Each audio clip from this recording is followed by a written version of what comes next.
I used to live in Mecca. May Allah protect it.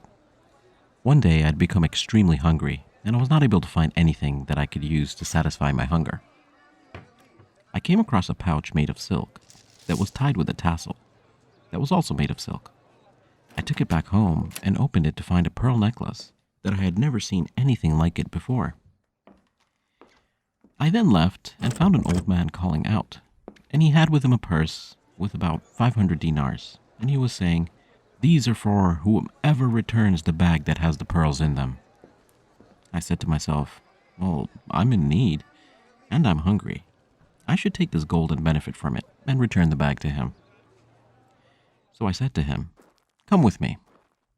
I then took him to my home, and he described the bag to me, as well as the tassel, and the pearls, and just how many pearls there were, and even the thread that was used to tie them together.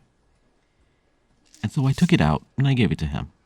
He tried to give me the 500 dinars, but I did not take it. I said to him, "It's my obligation to return it to you, and I will not take any reward for it." He said to me, "You must take it," and he kept insisting on it, and I refused. He had then left me, and some time had passed. As for me, I had left Mecca, and I embarked upon a voyage on the sea where our ship had crashed, wrecked, and then sank, with many people who had drowned and their wealth was destroyed. However, I survived by hanging on to a broken piece of the ship. I drifted for some time on the sea, not knowing which way I was going. I reached an island that was inhabited by some people, and I sat in one of the masajid, and the people had heard me reciting. Not a person on that island was left except that he came to me and asked, "Teach me the Quran." So I earned a lot of money from those people. In that masjid, I had seen some pages of a mushaf, so I took it and I started reading it. And then the people came and asked me, "Can you write?" And I said yes. And then they asked me to teach them to write. They brought their children, the kids, and the young adults, and I would teach them. I had also earned a lot of money because of that. They then asked me, "There's a young woman, a young orphan girl who has some wealth, and we would like you to marry her." I turned them down, but they kept insisting, and they said, "You must." I eventually agreed. When they brought her to me, I raised my head to look at her, and as I started to look towards her, I saw that very same pearl necklace around her neck.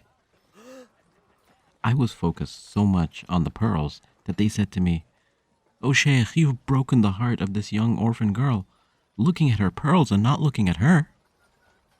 I told them the entire story of the pearls, and they began to scream and shout, saying, "La ilaha illallah," and "Allahu Akbar," to the point that everyone on the island had heard it. They came rushing, and I asked, "What's with you?"